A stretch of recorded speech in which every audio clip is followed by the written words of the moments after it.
Hey, by the way, I don't know most of you, and I'm just delighted you're here. And if you ever sometimes during worship, I'm like, people must think I look so weird because I'm just like looking around going, who are these people and where did they come from?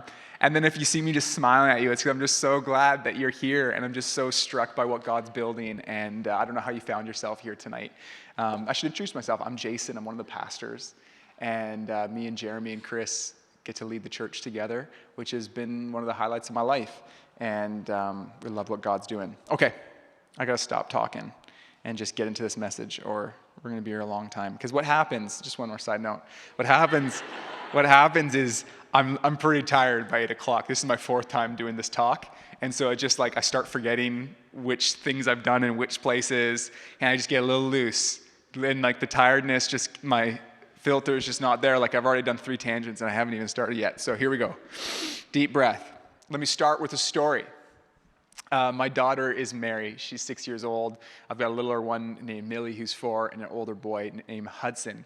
And I remember pretty vividly when Mary started watching Disney movies. And it was kind of exciting for me because I remember watching these movies as a kid. And so it was kind of fun for her to watch the same movies. I remember watching that movie, and she's watching it, and I get to see it through her eyes. And she was really drawn naturally to princess movies. And I love that because I believe she is a princess. And I love that she loves princess dresses. My girls are I'm like, you are beautiful and you're empowered and you're a princess leader. And I just you guys are princesses. And I love that. I'm all about them. I'm all for them being princesses. And they love princess movies. And we have so many princess dresses in our house. And but one thing happened that was a little bit concerning. I think when she was 3 years old. She was watching some Disney princess movie. She came out with her princess dress, I think, if I remember this right. And, I don't know exactly how the conversation went, but I remember this one part that was concerning. She said, "Daddy, I'm a princess." You are a princess, babe. And she's, maybe she's, I don't know if she did a spin or not, but she's just in her princess vibe, just glowing from watching this princess movie. And she had she really felt like she was the princess in the movie. And then she said something, and this is what really freaked me out. She goes, "And I need a prince." And I said, "You do not need a prince. You are more than enough. You don't need a guy to enter your life. And if you do need a prince, I'll be your prince. And there's a Prince of Peace. That's the Lord, and he can be. You don't need, I'm just thinking this paradigm, because I'm just becoming aware that in her little mind, there's this seed of a story that to be a complete person, you need this prince to enter your life. And that's just not true. I'm so thankful that Rachel entered my life, but she didn't enter my life like a princess, and I'm definitely not a prince in her life. We're 2 very broken human beings that by the grace of God have been brought together. We're building a family. I see his grace in my life, but you don't need a prince to be whole. And so I want to get at this idea of what's going on there? What's the impact on a 3-year-old's mind of a story as compelling as a Disney story that's shaping her mind? And I want to raise this question. What I want to talk about tonight, if you're up for it, is, and that's rhetorical, of course, you have no choice. You could leave, but I'm committed at this point to this message. And I want to talk, if this sermon had a title, it's Formed.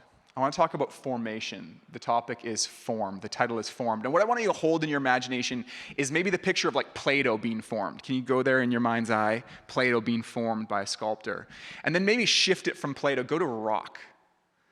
Rock doesn't come to mind as something that's formed, but rock is formed. Think about the Sea to Sky Highway. Some engineers came and they blasted a path through that rock. They formed a path through there. And you're driving on the Sea to Sky Highway and you're seeing this thing that seemed immovable, but it was shaped by people's intention. But then you look up to the right and you can see how even over a long time water has eroded a pathway through, like a waterfall, carved its way through a rock. Whether you're thinking about Play-Doh or rock, I want you to think about how things are formed.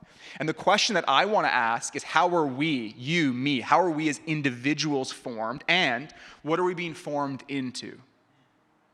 How are we formed as individuals, and what are we being formed into? I want to do this through the lens of Romans chapter 12. So if you've got a Bible or Bible app on your phone, why don't you go to Romans chapter 12. Let me just set the stage for Romans chapter 12. Romans chapter 12 is in the book of Romans. And Romans was a letter from the Apostle Paul to a young church in the city of Rome. And now I need you just for a moment to imagine Rome in the first century. Rome in the first century is the largest city in the world. It is the epicenter of art, philosophy, religion, and culture. Rome is a cultural force. LA, Hong Kong, Vancouver, New York today pales in comparison to the cultural force that is Rome. And the Christian movement is brand new. It's not like there's tons of Christians in Rome. There's no Christians in Rome. A church starts in the middle of the cultural epicenter of the world. And Paul is writing a letter to these young Christians in Rome. And I just think this is so compelling to have a window into it. And the primary thing that Paul is trying to do through all the chapters of the book of Romans is to help them understand just how significant it is what Jesus has done and what God is building now in his new people on planet Earth. And Romans chapter 12 stands out to me in the book of Romans. If you go to the second half of chapter 12, it's really like day-to-day on the ground stuff. Here's some of the stuff that Paul instructs the young Christians in Rome towards at the end of chapter 12. He says, be humble. This is kind of stuff that can apply to our life today. Be humble. He says, prefer others. Don't give in to comparison. Love others in an authentic and consistent way. Turn from all that's evil. Cling to what is good. Be generous and open-handed. Be hospitable and welcoming. Don't take revenge. If someone hates you, respond with blessing and love. And so Paul's speaking to these young Christians in the cultural epicenter that is Rome about a new way to live. What he's trying to say is, like, if this message of Jesus is true and it begins to make its way through your life, it's going to change the way your day-to-day life is. And the subtext to this, when he says, like, hey, this is what it looks like to live a gospelized life, the subtext is, this is different than the way of Rome. Like this list of, like, be hospitable, don't give in to comparison. The subtext is, this is the way of the followers of Jesus. This is not the way of Rome. And so now with all that in mind, listen to Romans chapter 12, verses 1 and 2. It says this. It says, therefore I urge you, brothers and sisters, in view of God's mercy. So this is a response. In view of God's mercy, offer your bodies as a living sacrifice, holy and pleasing to God. This is your true and proper worship. This is a vision of a fully embodied worship, mind, soul, and spirit. And he says this, do not conform to the patterns of this world, but be transformed by the renewing of your mind. Then you'll be able to test and approve what God's will is, his good, pleasing, and perfect will. You can probably see pretty quickly that what Paul's laying out is two distinct pathways. Do you see it? What are the two pathways? Pathway number one, conform to the patterns of this world. The patterns of this world is pathway one. Pathway two, the will of God. He says, don't conform to the patterns of the world, but be transformed by the renewing of your mind. Then you'll be able to test and approve what God's will is. So he holds God's will for your life besides the will of the world. Or the patterns of God's kingdom, his will, held up and beside the patterns of this world. Two different paths. Two different ways of doing life on planet Earth. And it's not just in the external peripheral way. The fundamental substructures of the way of Rome or the way of the world and the way of the kingdom of God, completely different. And Paul's saying, like, this is what happens when the gospel makes its way through your life. I love this word conform. It's really simple. It's just to be molded around a pattern. Like a very simple illustration, like if you're working with Play-Doh and you've got like a shape, like to conform, it's taking the shape of the thing it's wrapping around, to conform. And so what's he saying? Don't take on the shape of Rome. You can see how the world around you lives, their patterns, their rhythms, the way, and just think about the language he talks about, like the way they do life and interact with people. Don't do that. Don't take your cues primarily from Rome. Take your cues from Jesus. And actually, all the language, which is super interesting, of Romans chapter 12, it reminds us, it reminds us of the Sermon on the Mount. Paul's like drawing from the teachings of Jesus and helping them work it out in their lives. And what's interesting, this idea of don't conform to the patterns of this world, or like don't conform to Rome, this is something that God has been saying to his people all throughout history. Look at Leviticus chapter 18. The Lord says to Moses, speak to the Israelites and say to them, I am the Lord your God. You must not do as they do in Egypt, where you used to live. Now pause for a second. So the story of the people of Israel is they were a distinct people, God's chosen people. And then they're brought into captivity, into exile in Egypt. And what happens when you go from where your own distinct land into the land of others is you begin taking on the customs of the land around you. So he's saying, don't do as they do in Egypt, where you used to live. You don't live there anymore. So don't take on the way of Egypt, But then he goes on to say, and you must not do as they do in the land of Canaan, where I'm bringing you. Do not follow their practices. You must obey my laws and be careful to follow my decrees. Here's what Paul understands and what he's writing to the church in Rome. He understands that Rome, Egypt, Canaan, Vancouver, it has a formative pull to it. J.B. Phillips, in his translation of Romans chapter 12, says, don't let the world around you squeeze you into its mold. Instead, be transformed in such a way that you're able to follow God's will for your life. It's a whole other way of living on planet Earth. Don't conform to the paths of the world. Instead, conform to the ways of Jesus. Let's look a little closer at these words, conform and transformed. This word conformed, it's like what's expected. The idea of conforming in this context is like, just, you don't have to do anything for it to happen. Like, it's a really passive word. It's what's going to happen. Like, you don't have to be even mindful of it. It's just what happens to people as we're formed by the world around us. And this is different than transformed. If conform is just taking on the shape of the world around you, and it's just like that subtle, consistent, natural change, transformed is like to take on a completely other, like the root word is the same kind of word as like metamorphosis. It's totally other. Transformed, it's like from one state to something completely different. Like a fundamental transformation, Stott says, of character and conduct. It's a transformation. It's a whole other thing. And what's important to understand about that is that since it's transformation, it's not something we can just do on our own. It's a radical shift. It's a whole other thing. It's not what's going to happen. Like, conform is what's going to happen, is the implication. Transformation, that's not happening on your own. This implies this idea of some sort of external force transforming you. And that's the reality of what the Christian worldview presents. This is what we believe as followers of Jesus, that there's a transformation that's invited that's only possible by the power of an external force, the living God who entered to human history in the person of Jesus, who conquered sin, death, and the devil. And then conquered that, making it possible that we may change, sends his Spirit to empower us to do it. Another thing on these words, and John Stott notes that both verbs, conform and transform, are in the present passive imperative. And what that means is that it's a command for something to keep on doing. So, conform, it's a command to keep on not conforming. Like, don't conform. It doesn't mean, it's like, keep on not conforming. It's like an active, do you see what I mean? Like, it's like when you're said, love your neighbor, it's not like one and done. It's like you're supposed to continue on in loving your neighbor. And the same is true with the word transformed in this verse. And here's why that's interesting, because transformed could imply one and done, right? I'm transformed, done. But in the same way that we're meant to keep on not conforming, we're supposed to keep on transforming. That's interesting to me. Because now we're tapping into a reality about the Christian journey. That it's total transformation and a journey of transformation. One way to put it is when you meet Jesus, you're transformed and you're transforming. When I met Jesus, I was changed, and ever since I've been changing. Changed, changing, transformed, transforming. Some of the language that theologians will sometimes use is language of salvation and sanctification. Maybe you've heard that before. It's okay if you haven't. Salvation refers to this idea of like God entering your life, like death to life, darkness to light, complete transformation, salvation. But then sanctification is the ongoing work of the Holy Spirit in your day-to-day life.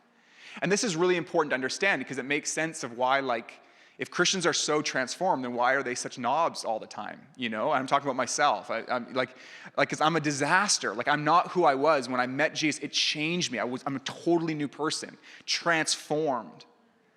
But ever since that day, still transforming slowly the work of the Spirit in my life. A picture that might help is a picture of like a tree that's dead.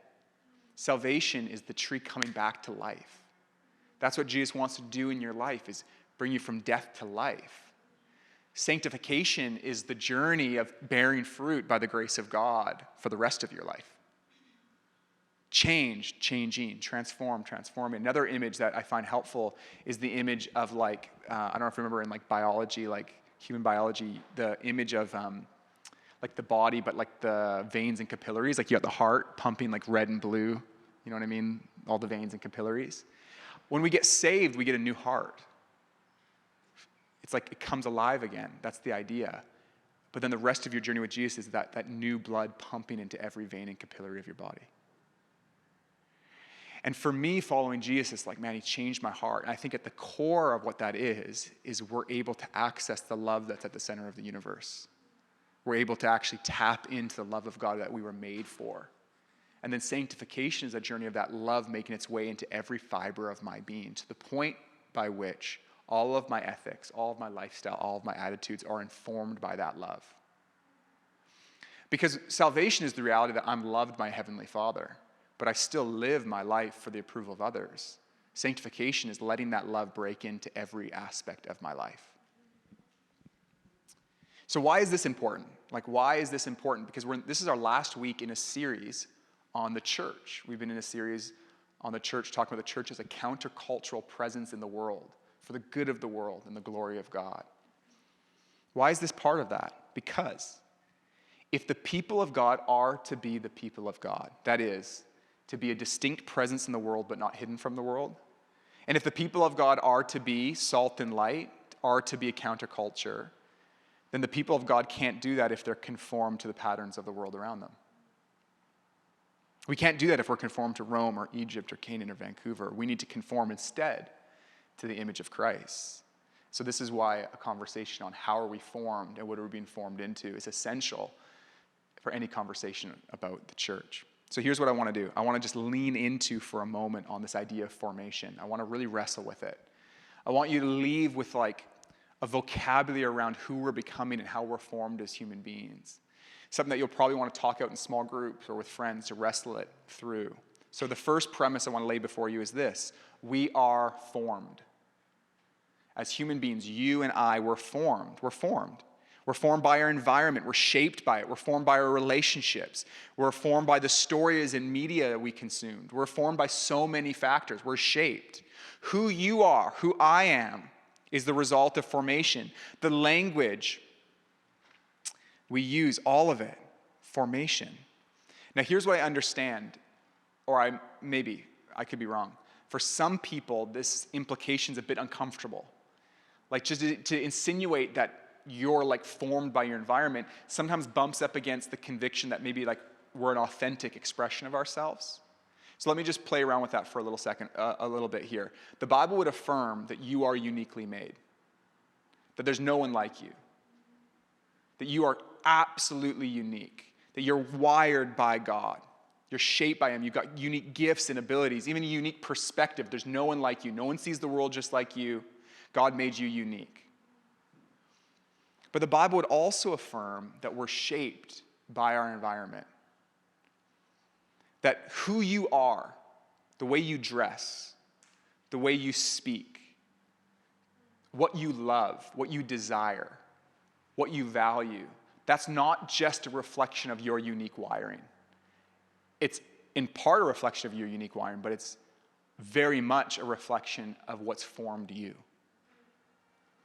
Let me say this again. What you believe, what you think, what you do, what you value, your view of the good life, your view of beauty, how you express yourself, how you speak, so much of our lives have been formed.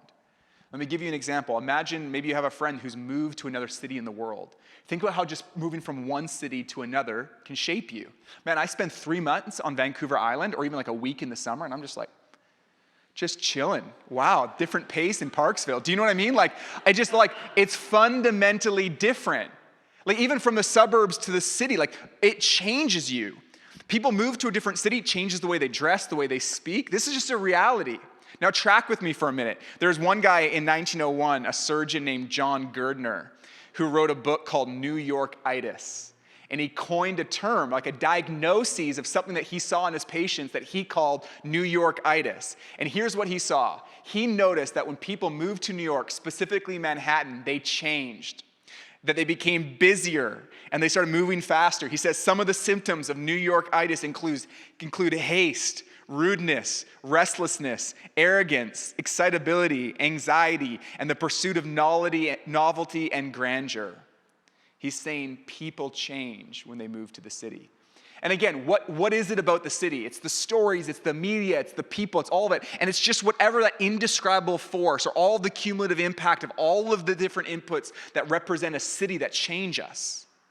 Now, follow me for a second because it's really important. I want you to see that we're not just talking about surface stuff. Let's just use the idea of like New York. And you could even talk about Toronto. Like when I go to Toronto, I feel the pace is different. It's just different. You got Parksville on the island, and then you got Toronto. You know what I mean? It's like different pace. But so you move to New York, and the pace of your walking changes. Okay, it's not a big deal. I just walk faster. Let's go one step deeper. Have you ever experienced like, it's not just the pace of your life, there's actually like an internal sense of hurry? That your circumstances, your environment can actually create hurry inside of you. Now, it can go even deeper though, because you can actually discover that this sense of busyness isn't just a pace of walking, it's not just a pace of doing things. It isn't just a sense of hurry, it's actually an identity around being busy and hurried. And then it can go even deeper. That we can begin to believe at our core that we're not loved unless we're productive and busy. And so now we can begin to see we're in the realm of identity, desires, and love. And that can be shaped just by the city you live in. Like, and I don't know you. I don't know what drives you, but what makes you feel valuable, beautiful, and important in large part has been formed by the world around you. Formation matters. So what forms us? We've talked about a lot of things. We've talked about how stories and people and practices. Let me just lean into a few specifically. We're formed by the media we consume. I gave you the example of Mary, watching the movie, I Need a Prince. And we can laugh that away, okay? But what is the effect on our view of romance and love of the thousands of stories we've seen over time?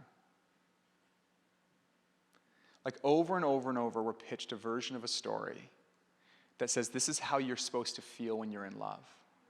And then again and again as a pastor, I experience people 2 weeks, 3 weeks, 4 months into a relationship thinking it should feel a different way and holding their experience of a relationship up and against a reality that's not even true. And it's the thousands of stories, the thousands of movies, the thousands of storylines that we've seen again and again and again that actually shape our expectations of whether it's love or romance, success, the good life, manhood, womanhood, all these things shaped by the stories we consume, by the media we consume, the music we listen to. And this isn't me trying to rail against any story that isn't accurate or any love story should be thrown out. It's just about us becoming aware of the effect this can have on us. And I guess it's part of maturing is just being able to spot a story that's not true. And then also being able to acknowledge the formative impact of stories on our lives. So we talked about stories. Another thing that really forms us, and I can do this one really quick, is relationships. The relationships we keep form us.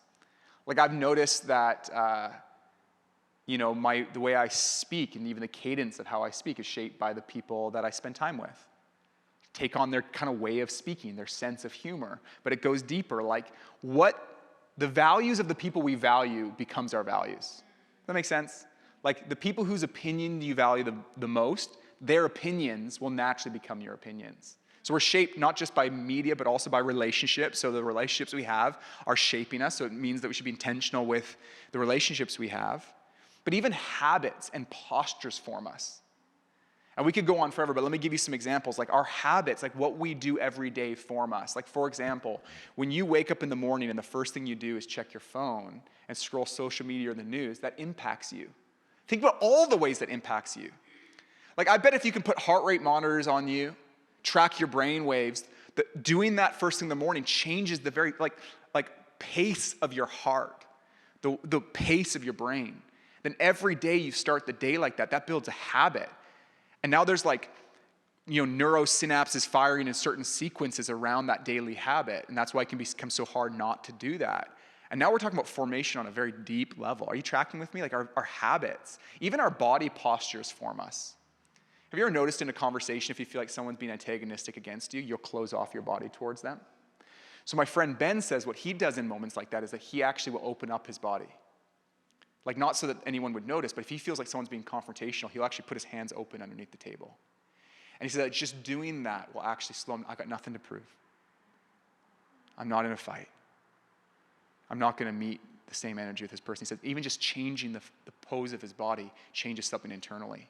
So we're formed by our habits, by our postures, by our relationships. And we're formed by all kinds of non-tangibles around us, the city we're in, all these things. Marketing obviously is a huge part of it. And just think about the formative power of something like social media then. Because we talked about relationships, we talked about habits, we talked about media stories. Social media is this fascinating beast because all of those things are happening at the same time in one place. So we've got story, that we're consuming story, but it's also relationships. So there's this exchange of the values of others and their view of us. And there's habit formation.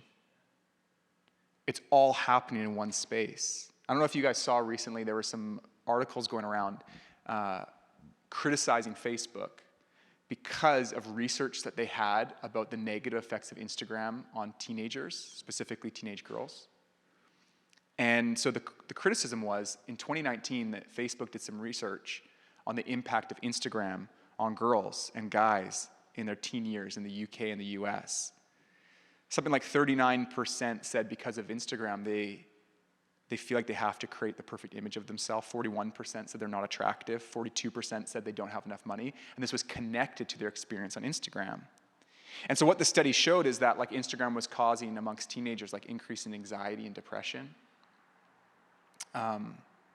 Very negative view of their own beauty. And in some rare occasions, even suicide-related outcomes. And so you can imagine, when people found out that in 2019, they had an internal slide deck where they're circulating around staff talking about this research. People were like, what, you knew about the negative effect of this on teenagers? You did nothing? Let me just pause for a second. We don't have time to do this tonight. But we have to have this conversation ongoing as followers of Jesus. I don't think it's from the pulpit primarily. I think it's in small groups, in your relationships. We have to ask the question, what does it mean to be complicit with platforms that can have such negative impacts on people? And here's my hunch for the church, is that there will be people who, as followers of Jesus, completely abstain from these platforms. I'm not on social media. I'm not touching it. For their own formation and because of an issue of justice and what's right. There will also be in the very same church communities individuals who give themselves to it to build content with a redemptive purpose. Say, I want to occupy that place that in and of itself doesn't have to be negative, but if no one's putting good content there, if no one's trying to form the minds of teenagers and others, I'm going to contribute great content to that. And I want to honor both of those people in this room. Some of you are called to build content that actually shapes people in a positive way. And some of you are called to live prophetically and to say we don't need this to live a full life and to model what it looks like to be free of some of these things. And so I don't know what my life looks like. I toggle extremely between the two. Hard abstinence and I'm going to really jump in and really engage and try to create content. I'm that's exhausting. I should just delete it anyways. So I'm toggling. I don't have the answer. Don't judge me. I'm not judging you, okay? I just wanted to say as a side note, we need to wrestle with this. And this is why that accusation, the critique of Facebook is really interesting. It's you guys know this is bad, do nothing about it. I don't think we can do nothing about it. We got to wrestle with this. However, here's what I find interesting. I hope I don't get misunderstood when I say this. On some level, though, aren't you kind of it feels a little bit weird to be really upset with Facebook because of a study in 2019. It's haven't we all known this thing is toxic? No one was oh my goodness, this is negative on the self-image of teenage girls. 2019, it's been negative on my self-image for a decade. Not teenage girls, 33-year-old men. It's we know this. We know that this has a formative pull on our life, that's actually draining our happiness, our vision, our sense of hope, all of these things. And what I want you to see is formation is not just externals. It goes deep. It actually changes what you value, believe, and love. So then the question is, if we're a people formed and it hits on such a deep level, what are we being formed into?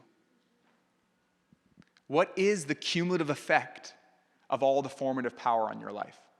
Can you just pause and think about that for a bit? What is the sum impact of the inputs on your life? Your thoughts, the media, conversations, habits, relationships. What are you being formed into? Paul says to the church in Rome, don't let the world around you squeeze you into its mold. The question it raises for me is, am I letting the world around me squeeze me into its mold? Am I conforming to the patterns of this world?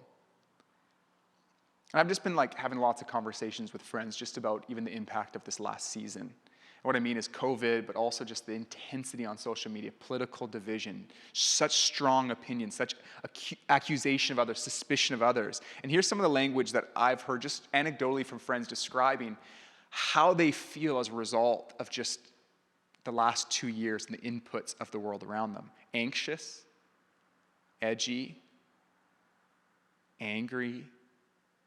I've heard some people even describe it as rage, deep suspicion, and even hate of others. Profoundly unhappy, hopeless, and cynical. And that's not God's will for your life. His desire is that you would not conform to the patterns of this world, but you'd be transformed by the renewal of your mind so that you would know his will for your life. And what's his will for your life? That you would be whole, that you'd be non-anxious, that you would abide in him, that you'd overflow with love. I went on a retreat a couple weeks ago. I do this once a year. I do a few days away with some friends. And I need to step back from my life to look at how I'm ordering my life. So I do it once a year. And it's really we go vicious. We do crazy things. We write our eulogy and be who am I going to care about their opinion at the end of my life? And then you follow the thread and go I'm going to care about the voice of my kids. What do they say about me? What are the people who I love the most? And then go, if that's true, how does that actually change the way I schedule my weeks today? So that's it's super intense. And it's heavy and you can come sometime. No, I'm just kidding. You can't. You can cut that out of the video. But when I was away, part of it is trying to get a vision for our lives and then to align the way we actually order our weeks this year around that vision. And every morning we split up and we're out in nature and we go for these long walks to pray and just be with God. And so we'll do 2 or 3 hour walk and prayer time in the morning just to start the day. And I'll bring a notebook, and the first morning I was listening to my Bible, listening to some worship, and then eventually my mind started going into planning mode with the Lord, And so I was looking at my week and planning my week and moving things around. But then I had this moment of being okay, before I just start planning my life, I wanna wrestle with what's God's vision for who I'm becoming. God does care deeply about what we do. That's actually the point of this talk. What you do matters. But he cares more about who we're becoming.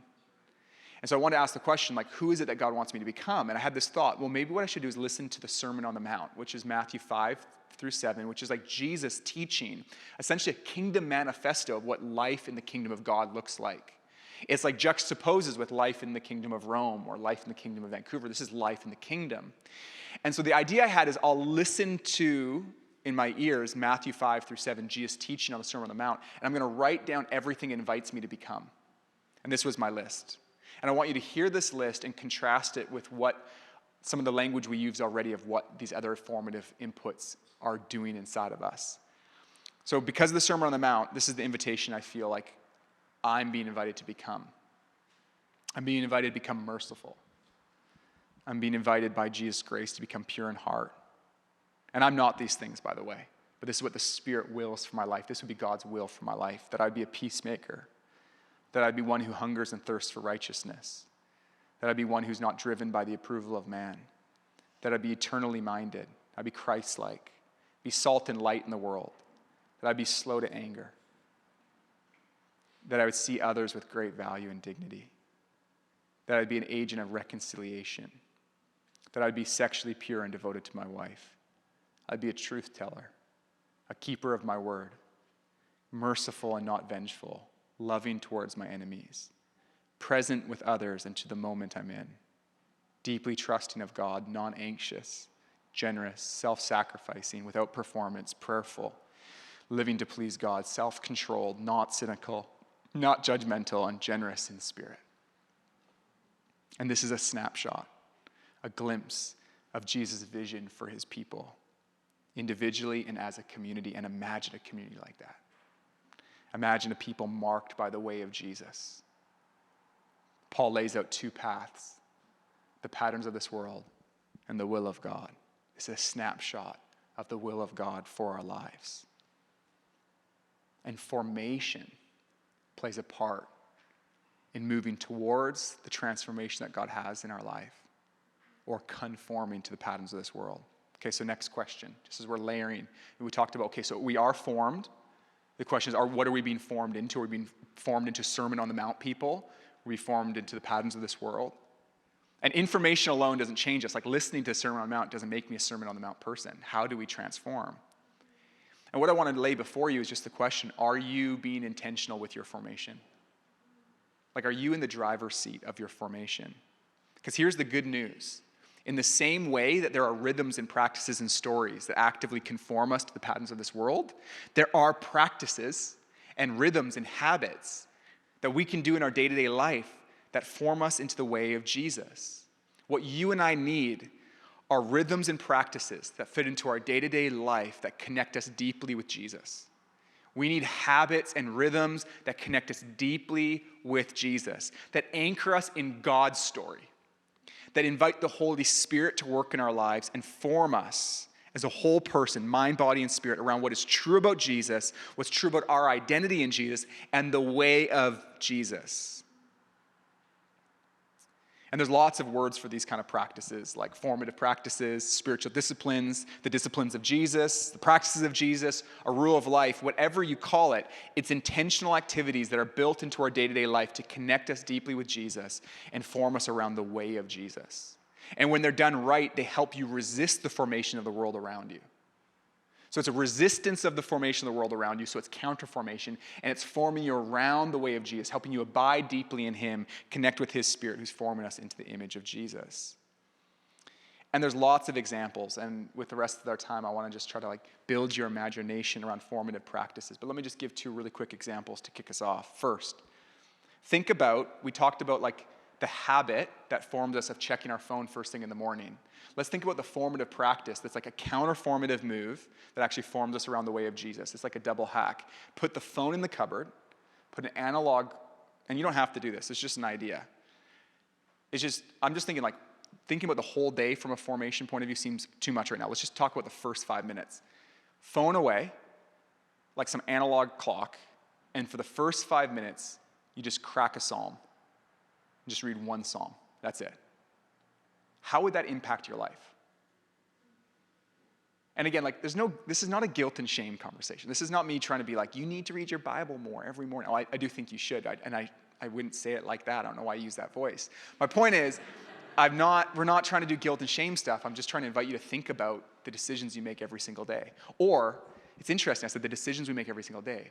Most of these are things that we're not consciously deciding. That's the problem. We're not in the driver's seat of our formation. And part of maturing is saying, I'm just going to own the fact that I make a decision with what I do with the first 5 minutes of every single day. And that's going to have a massive impact on what story I'm living into. And so what would be the formative result of starting each morning with a psalm? I think it would change the way you experience love. I think it would connect you deeply with God's true story. I think it would slow down your heart rate in the morning. Imagine the formative power of starting your day at the face of the Maker that says you don't need to perform for love, instead of starting the day before the news that says the world's fallen apart and before a list of demands on your life and a list of comparison. It would change you. We're talking about formation and counterformation. And this idea of formation also becomes a lens by which we can understand some of the things that we're already doing. I think for a long time as a follower of Jesus, I understood things like reading my Bible and prayer and fasting and Sabbath, or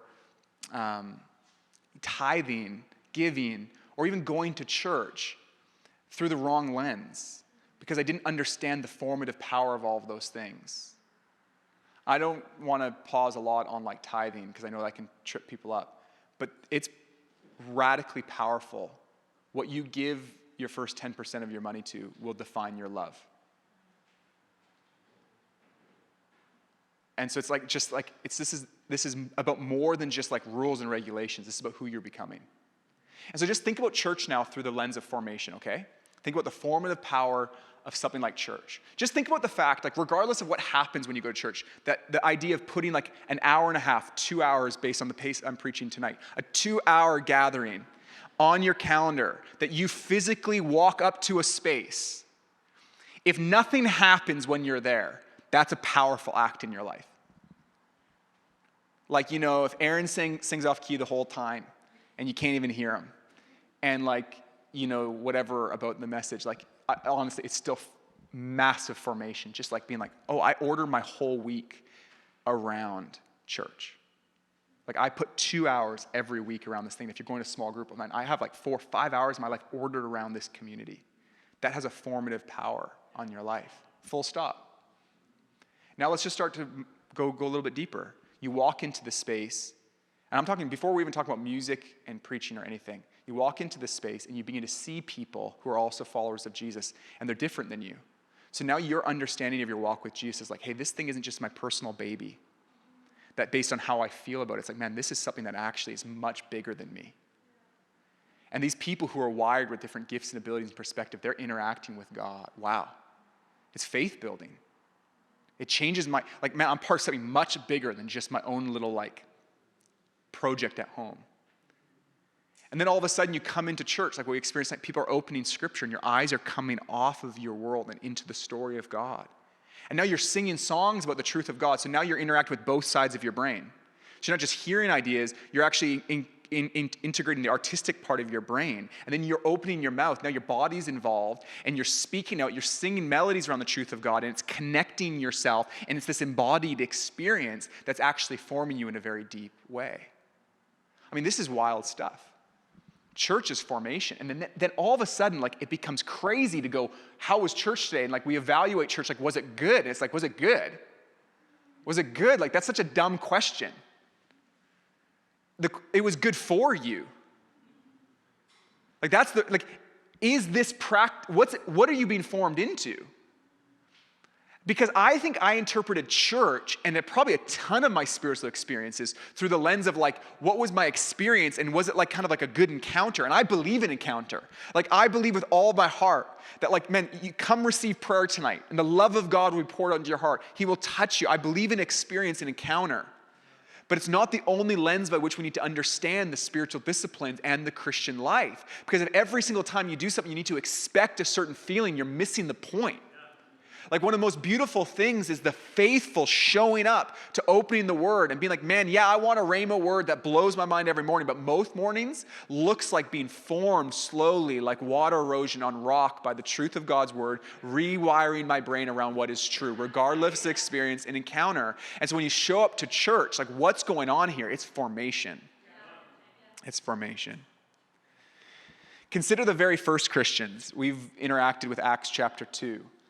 And what we see in Acts chapter 2, verses 42 to 47, is a people that were a committed community, a countercultural force, experiencing tons of fruit, like signs and wonders, people being added to their community. But listen to this first line in verse 42. It says, they, being the first Christians, devoted themselves to the apostles' teaching, to fellowship, to the breaking of bread, and to prayer. Devoted themselves. If I could put that language in modern terms, they devoted themselves to the word, the Bible. They devoted themselves to the family of God, that is the church, to communion and prayer. In the same passage, it says that they met daily in the temple courts to pray, to break bread, to be together. So word, church, communion. They broke bread, they ate meals together, remembering the Lord. We'll do that later. Where you engage your senses, taste, smell, sight, in remembering the promise of the new covenant. This is one of the things that the church has been doing from the beginning, is setting a table. The last 2,000 years, every time you gather, Jesus instructed, do this in remembrance of me. And prayer, and they were devoted to it. It says they were devoted to the apostles' teaching to prayer. What does it mean to be devoted? It means to prioritize. Like when you're devoted to something, they were devoted to their formation. They had radical priority on the formative things that anchored them in the story of God, that galvanized them as a community and aligned them. Because as a people living in this time of history, there's so many other stories. And that's why Paul says, don't be like Rome. Be like my kingdom. How do you do that? These are formative practices that they devoted themselves to. And it's not just a prioritization about time, and it is that. It's also like a weightedness and intentionality. I think one way to understand formation is about what do you give your attention to? Your attention is one of the most powerful things that you're going to give away your whole life. What are you going to give your attention to? To prioritize or be devoted to spiritual formation is to give your attention to the Lord, to the love of Jesus. And I grew up in an environment where I've taken communion, we're going to take it a lot of times, and I've just like done it in like a very passive way. And I'm not talking about like trying to conjure up any emotions. I'm just talking about like a sense of approaching it with a weightiness. A sense of like, I'm going to really give my attention to this so I can let the full formative power of it take work in my life. I didn't have time to show this slide in any of the other services. But John Tyson, in his book, Beautiful Resistance, talks about formation and counterformation. He talks about, I think it's 9 practices that counterform in light of the way of the world. So he talks about the practice of worship in a culture of idolatry. He talks about the practices of rest, like Sabbath, in a culture of exhaustion. Talks about practices of hunger in a culture of apathy. Practices of hospitality, open up your home and your table to others, your life to others in a culture of fear. Talks about practices of honor in a culture of contempt. Practices of love in a culture of hate. Practices of sacrifice in a culture of privilege. And practices of celebration in a culture of cynicism. And oh, that we would be a church who practice worship, rest, hunger, hospitality, honor, love, sacrifice, and celebration, that we might be a people that don't give in to the world of idolatry, exhaustion, apathy, fear, contempt, hate, privilege, and cynicism. And lots could be said. I could talk for hours with you, and I would love it, about all the different types of spiritual practices you can include in your life. Different formative practices. We could talk about the classics, like you could read a book like The Celebration of Discipline by Richard Foster, and in it he outlines 12 of like the classic spiritual disciplines. And these are disciplines that we can all integrate in our life, disciplines of prayer and fasting and meditation, celebration and confession, inward and communal disciplines.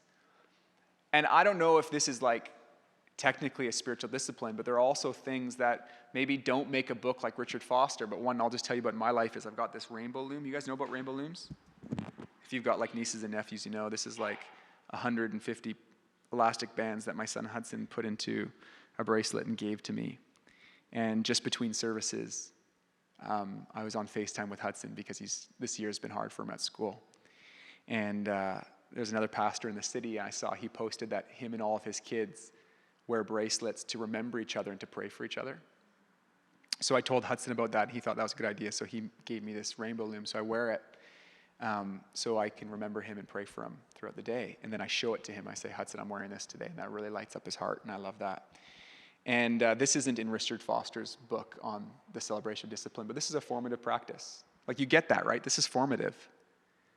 Because it reminds me of my son. It moves me to pray. And that's actually creating habits and rhythms in my life. I love my son. And I want to like reinforce my love for him with the habits and rhythms in my life. And so what kind of formative practices could you have in your life? Here's a list of random ones. Memorizing a verse a week. I have a friend who begins prayer every morning on his knees, taking a posture of humility before the Lord. I have another friend who walks and prays her neighborhood every day. I have many friends who meet with another Christian weekly for confession and prayer. Friends who limit cell phone use, not having it on evenings or Sabbath. People who intentionally walk instead of drive, do weekly dinners with their neighbors, morning silence and solitude, attending one coffee shop to build deeper relationships, processing life with a professional counselor on a regular basis, praying the Lord's Prayer 3 times a day, scripture before the news in the morning, scripture written on the mirror, setting aside a percentage of your income to give to the church, to other people, and to charities. Chris talked about his father-in-law keeps change in his pocket just in case he ever sees someone that looks like they need a coffee, so he's always ready to buy it for him, and think about the formative power of the sound of change in his pocket every day. I could go on and on and on and on. Formative practices. There's an exercise that maybe you've done before that's super simple called Start, Stop, Refine. It's just a way of evaluating like your life, a business project, anything. Stop, start, refine. Or start, stop, refine. I just want to invite you as homework tonight to do the exercise of start, stop, refine on spiritual formation and formative practices.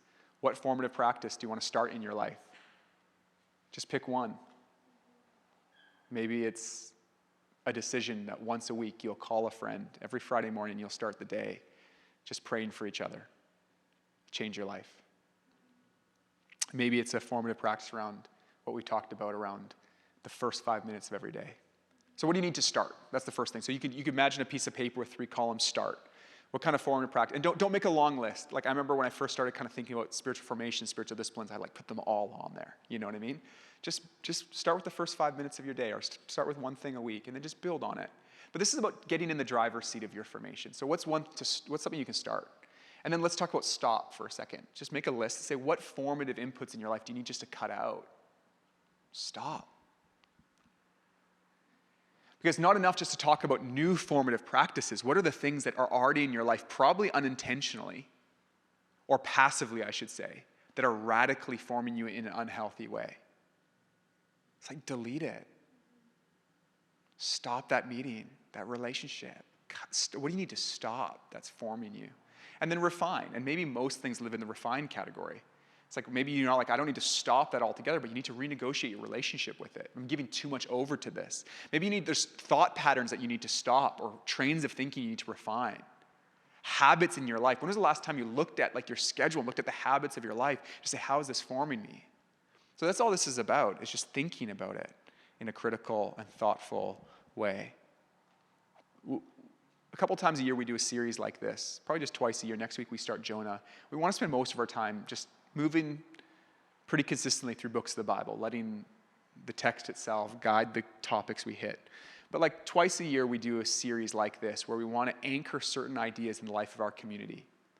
And so we wanted to talk about the church as a counterculture because we want to come back to that idea again and again and again. You'll see it through all of Scripture. And in week 2, we talked about being a committed community. We want to talk about that. What does it mean for us? Not just to say we're a community. What does it really mean? We want to put definition on that. Last week, we talked about being dependent on the power of the Spirit. It's so important. We want to anchor that. And we want to anchor this idea of formation in the life of our church so that we can begin to talk about it in small groups. And when it comes up, we begin to see it. We have this place as an anchor to come back to. Formation. We are people formed. What are we being formed into? And the invitation of Jesus is to be transformed. And this is the amazing thing. This is what sets apart Christian transformation from like self-help. What sets it apart is the motivation and the power. The motivation is a response to the love of God. Romans chapter 1 says, in view of God's mercy, offer your bodies as a living sacrifice. It's a response to his mercy. Ordering our lives in such a way.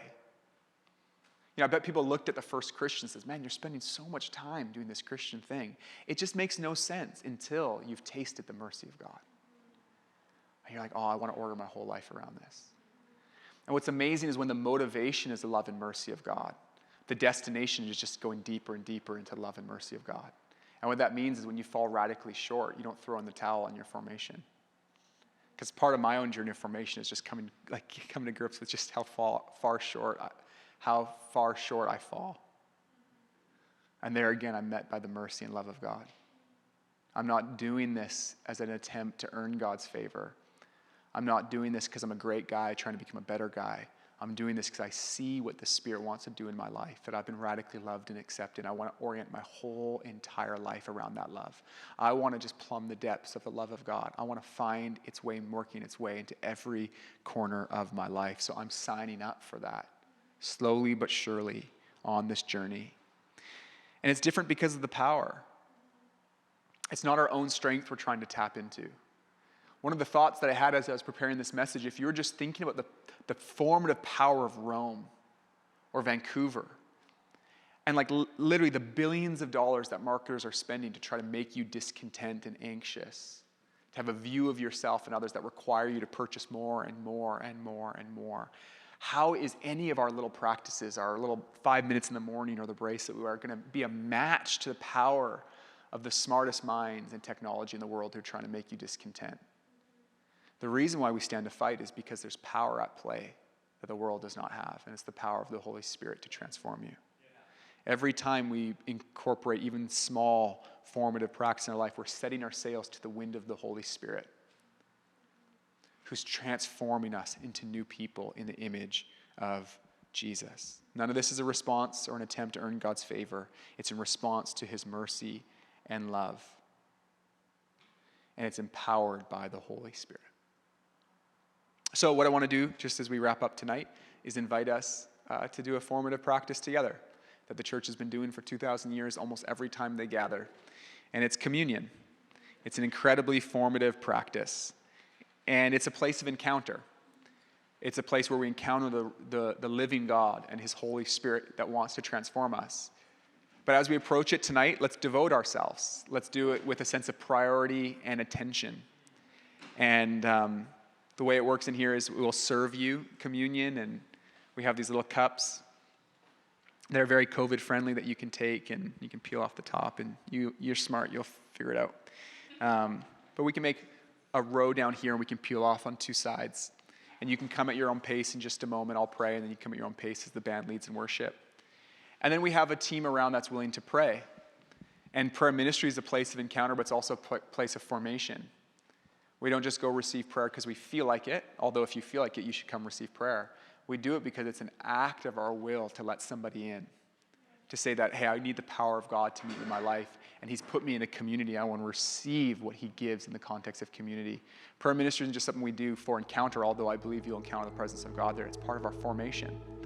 I think one of the gifts of this conversation is we just begin to reinterpret so many of the things that we've experienced in and around the Christian life through the lens of formation. It adds nuance and texture to it. Let me just invite us into communion. 1 Corinthians chapter 11, verses 23 to 26 says this, "For I received from the Lord what I also passed on to you. The Lord Jesus, on the night he was betrayed, took bread, and when he had given thanks, he broke it and said, 'This is my body, which is for you. Do this in remembrance of me.' In the same way, after supper, he took the cup, saying, 'This cup is the new covenant in my blood. Do this whenever you drink it in remembrance of me. For whenever you eat this bread and drink this cup, you proclaim the Lord's death until he comes.'" Jesus, we thank you that you gave your body, that you gave yourself.